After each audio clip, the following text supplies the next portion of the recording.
Hey you guys, my name's Taquisha. This is our Freedom Song, and we are back in the garden doing all the things, and I cannot wait to show you what is happening behind me.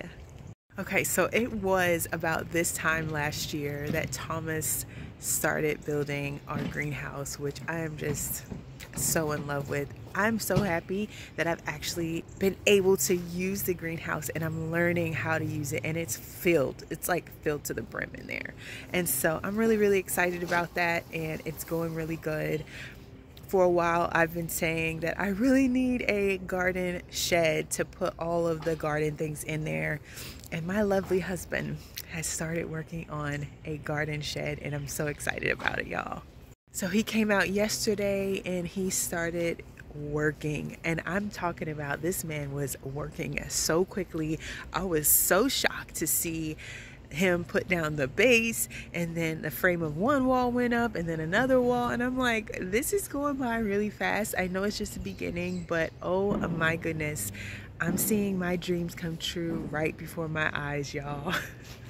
So this is where he is starting from today, and I just can't even believe that this frame is up. Like, oh my goodness, my heart. So my son's about to start helping him do some things. I think cut some wood. They're going to be working together as a team today. And while they are working there, I am going to be planting out some more flowers. All of this over here is yarrow. This is verbena, which is a perennial. And so I've been really struggling with trying to figure out where I want perennials, because I have this beautiful bed, and my thoughts initially was I would put all things that were perennials in this bed so they can keep coming back. And so that's what I want to stick with. It's so hard. And so I'm thinking about, but then I want to use these flowers for cut flowers, and I would really love for them all to kind of be in the same section so the girls can see what it is that we have and then cut from there. Decisions. And all this is yarrow. Yarrow is absolutely beautiful. Yarrow is wonderful for cut flowers, as well as it's medicinal. And so that's the difficulty. And then the other thing, so with it being medicinal, I wanted to make sure it's going to be able to freely self-seed. But in our cut garden area, I actually have the tarp. I have the tarp there, so you know, nothing is going to be dropping seeds and growing from there.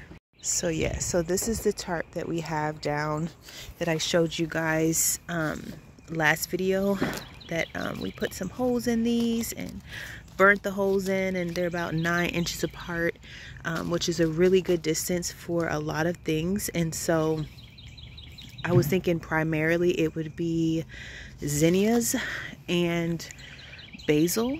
I have the Thai basil, also that's going to be used for our cut flowers.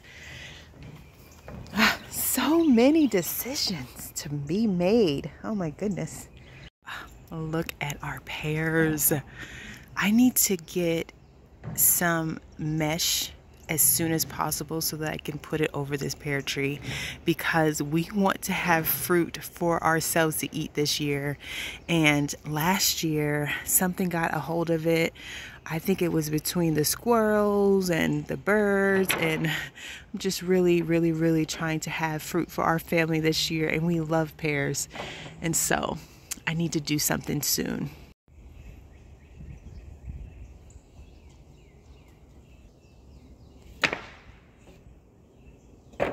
Still have a few flowers popping up, which is a part of the difficulty, because I don't want to put something over it, because then the pollinators can't come and pollinate those flowers.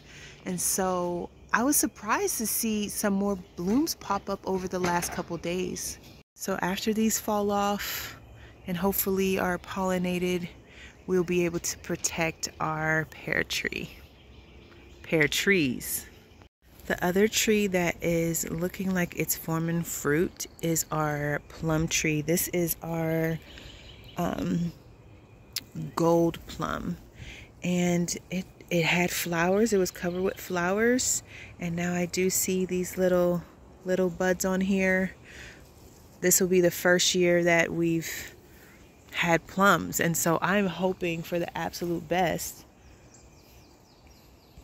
I thought it would be cool if I went ahead and showed you guys what I am growing in this perennial bed that is medicinal. So I wanted to start with this candy tuff. Is medicinal, and you can use all parts of it, and we're supposed to be able to use like all parts are used, but the seeds and the flowers are considered the most like medicinal. And so that's really cool, and it's said to be used to treat gout or blood disorders, or even arthritis. And so I think that that's really cool. We are just going to keep letting this grow and see what happens. Okay, so next up is this mullein right here. It looks like lamb's ear. They feel like almost exactly the same. It's been said to treat pulmonary problems, like, you know, with your lungs. It helps with inflammation or inflammatory diseases, asthma, you know, anything with your lungs, like coughs. And it's supposed to help with migraine headaches. And so I think this is going to be a good one. And I have a ton of it that sprouted in the greenhouse that I need to separate as well. I had no idea it was going to be this big, and I planted it right next to comfrey. I think in a very short while, something's going to have to give. Somebody's going to have to move, because this comfrey is growing so quickly. And this is also a really fast grower. Okay, so let's talk about this comfrey. This comfrey is supposed to be able to really help the skin, to treat wounds on the skin and reduce inflammation from sprains and even broken bones. And so I love comfrey. I have a couple salves that have comfrey and arnica both in them, and so it is one of those things that are supposed to be really great to use, you know, as a salve or ointment. There is also a ton of precautions when it comes to comfrey. So if you're planning to grow it, definitely look into all of the things so that you can be aware and educated about, you know, the uses and what to do and what not to do. Plant it close by. This is balsam, y'all, and there is a lot of information online about what it's good for. Some say cough, sore throat, headache, aches, pains, like all the things, asthma, arthritis. So yeah, it can be used to treat so many different ailments. I'm not sure if I'm going to make like a salve out of it, or, you know, do a tincture. I'm not sure. I'm just gonna let it grow and just kind of see what happens, and then decide what direction I'm going to go with it.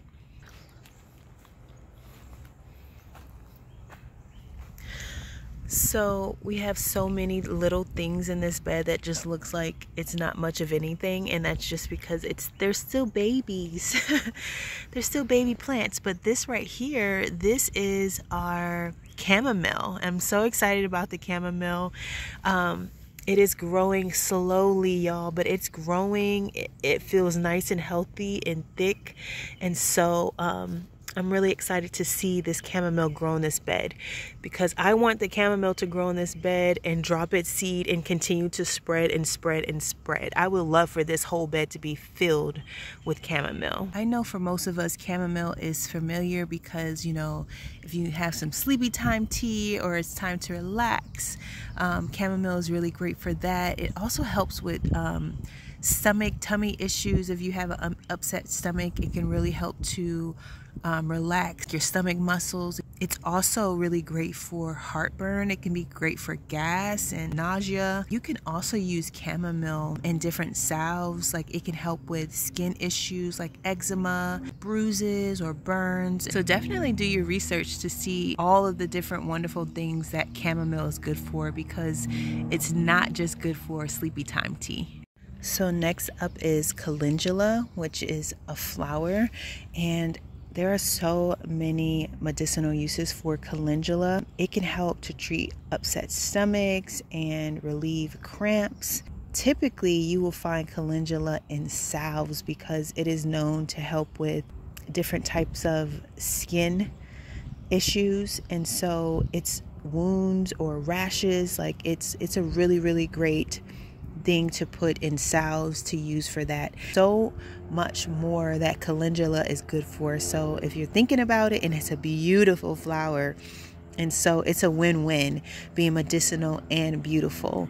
Definitely look into it if you are looking to grow something that will be so beautiful in your garden, but you can also use it and to make a tincture or to make a salve. Like, I just love the idea of the many uses of so many of these different flowers and herbs. Okay, so the last thing I want to show you in this bed is this salvia, or another name for it is blue sage, which is such a cool name. I'm like, yes. I just transplanted this into this space yesterday. Sometimes it's hard to find it online, but like so many of these other things, it's said to treat things like headaches and joint pain and, you know, stomach issues. And you can use it in a tincture, use it to make a tincture or a tea. And so I'm looking forward to exploring this herb and all of its benefits. I almost left this bed without telling you about the aster flower. So there are many medicinal uses for this flower as well. It's been said to treat like ear aches and relieve gas pain and stomach aches and fevers. And in this flower, you can use the flower and the roots. And so this is a really beautiful flower, and I cannot wait to see it growing in this bed. This is the yarrow, and yarrow has so many medicinal benefits that I've heard of. Like, it helps with muscle spasms and cramps and inflammation and indigestion or heartburn. Like, there are so many medicinal benefits that come with yarrow, and so definitely look into this one because it is beautiful. It is so like whimsical, and you know, it just brings so much beauty to the garden. I cannot wait to see this growing. And like I was saying, I'm going to be using this in our cut flower bouquets, and so it's such a hard choice. I think what I'm going to do is stick a few in our medicinal perennial bed and then put the other ones over in the cut flower area, because I want the seeds to fall in the perennial bed because I want them to keep growing. And one of the things that I love about the idea of perennials or medicinal herbs is that every year they are going to reproduce. And so I want the seeds to fall in certain areas, and so I'm trying to cultivate spaces that they can freely self-seed, or if they are perennials, they can come back next year. And then in other areas where we want, like our cut flower garden, I can make sure that they are not going to have space to drop their seeds, so that that can be more of a controlled area. This next one right here, this is called verbena. And some of the health benefits that I read online that verbena is really good for is anxiety, reducing inflammation, colds, indigestion, things that have to do with asthma. It gives you some nervous system support, oral health, sleep. Like, the list goes on and on with this specific plant.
Okay, I was able to get about 57 of these planted, and so I'm excited about that. I know they always look a little droopy when you just transplant them, so hopefully they bounce back pretty quick. So I've been little by little taking things out of the greenhouse that can be planted. I've planted all of the flowers that I believe that I can plant right now, except for the zinnias and the cosmos. I am making the as you know, I'm surrounded by plants. I'm going to go ahead and plant out the cosmos because look, they're already trying to flower, which is wild, y'all. Look at these soil blocks. This is my first time doing soil blocks, and I was just trying to figure it out as I was going.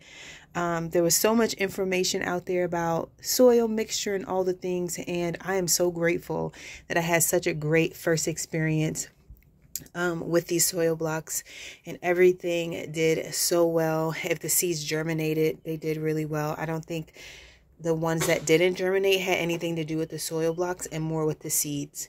So because we have so many plants that did fantastic in the soil block, all of these zinnias, we have some marigolds back there, and so I think what I'm going to do is go ahead and plant out these cosmos.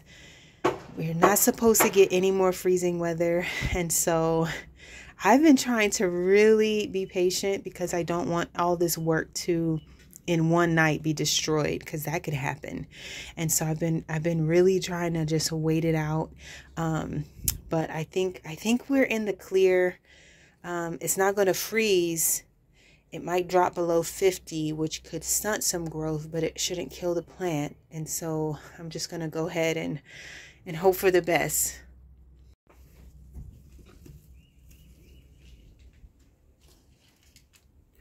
So we for sure have hundreds of zinnias in here. So I'm not worried about not being able to fill. They're like stuck together. I'm not worried about not being able to. The only reason why I'm trying to pull those apart is because I have more marigolds on here than I do cosmos. So I was just going to take them off and put them on another tray to take outside. But back to what I was saying. I'm not worried about filling up any of our holes out there because we have so many zinnias, which I'm just so grateful for. So happy about having all of that pre-germination. Zinnias do not need to be pre-germinated. They can be planted directly sown, which is nice. And I'm going to do that for the front of the house. Y'all remember my $5 planter out there? I'm going to pack that jam-packed with flowers this year because it's such a beautiful spot in front of our house. I would love for that to just be a whole wildflower garden. So I think I have the perfect place for these cosmos. You know what? I done put a marigold in there. Look at that marigold done slipped in there on accident. I think I have the, ooh, let's see what's happening here. You want me to turn? Yeah, you go. That's the only way you can get in.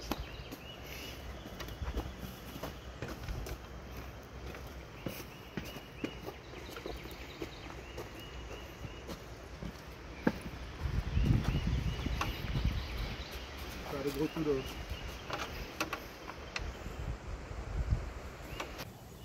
Do you need my help?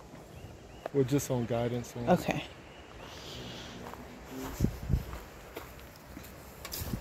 Okay, so this little line right here that's dark, that's all flowers. You see them poking up? Yeah. It's taller than the arch, so they can't go under.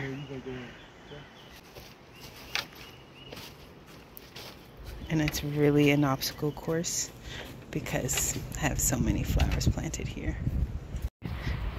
They have to go around. You're right. have you in the backup, okay?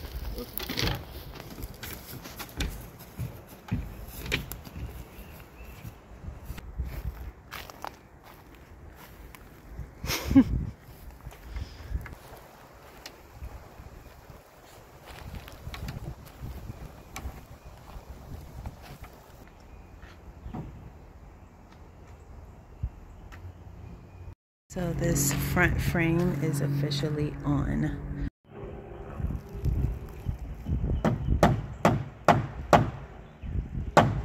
Oh my goodness, that is so exciting, y'all.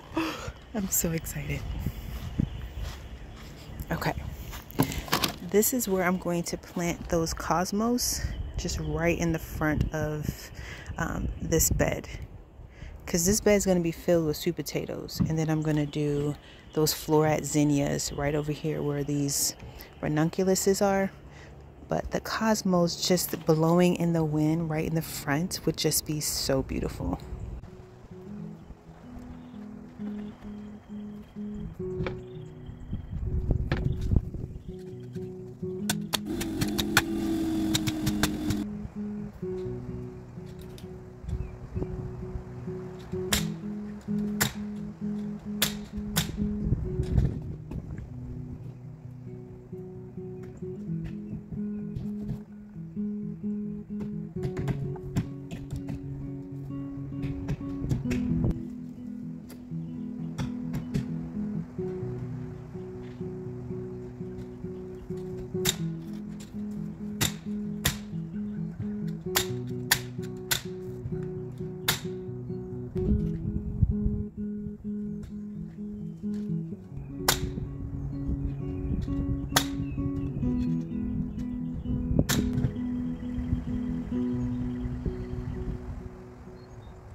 Check out the roots on this marigold.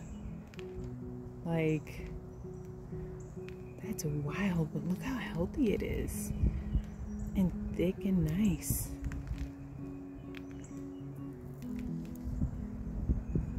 Amazed.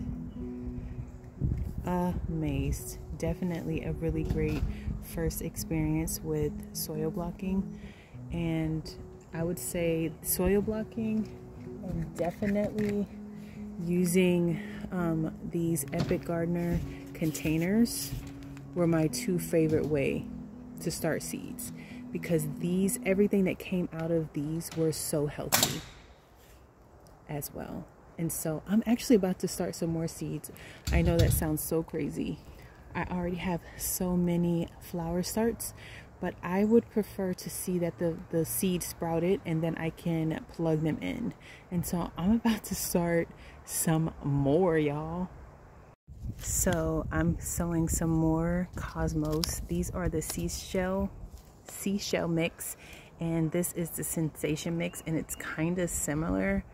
Like, it's kind of similar, but this has the full yellow and this looks like it might have some ring of pink in it. So anyway, I'm going to be planting both of these because they're so beautiful, and I can't wait to see all of that wispy pink floating through the garden. I'm also going to be starting some dwarf dahlias. I would love to see some of these growing in our hanging grow bags on the fence, as well as popping a few inside of our green stock. That would be beautiful. I mean, a green stock full of these would be beautiful, but I do want to grow at least a little bit of food in the green stock as well. And the two last ones that I'm going to be planted are marigold varieties. So I've never seen this type of marigold. It's called the Mission Giant Yellow, and it is so pretty. Look at those petals. That is so beautiful. And the second one is a white marigold. So, you know, I planted the African marigold, which is white, and this one is Eskimo marigold. And so I wanted to give this one a try as well.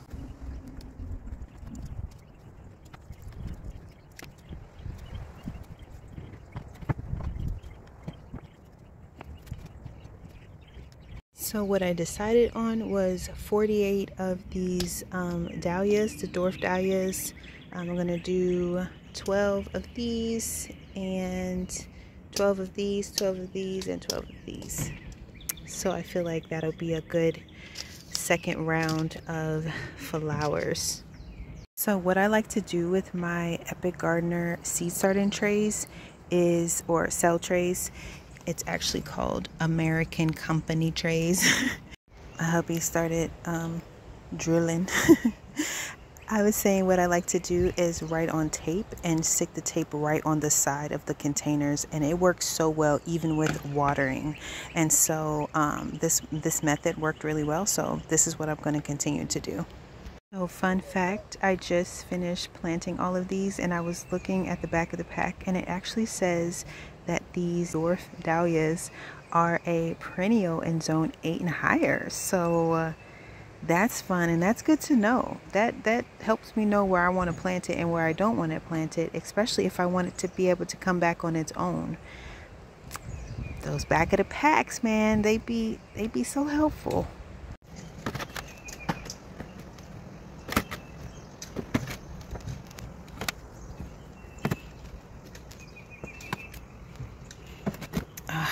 The satisfaction when it's such a nice perfect fit.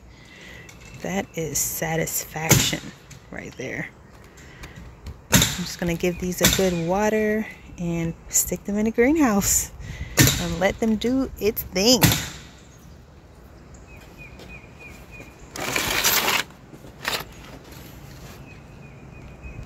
I'm also really excited because I planted a ton of delphiniums and they are popping up, as well as some of those are teddy bear sunflowers, the dwarf teddy bear sunflowers, and they are popping up, and they have not been in the greenhouse. They've been outside chilling, and it's happening. I'm just overwhelmed with so much gratitude to see all of these flowers popping up.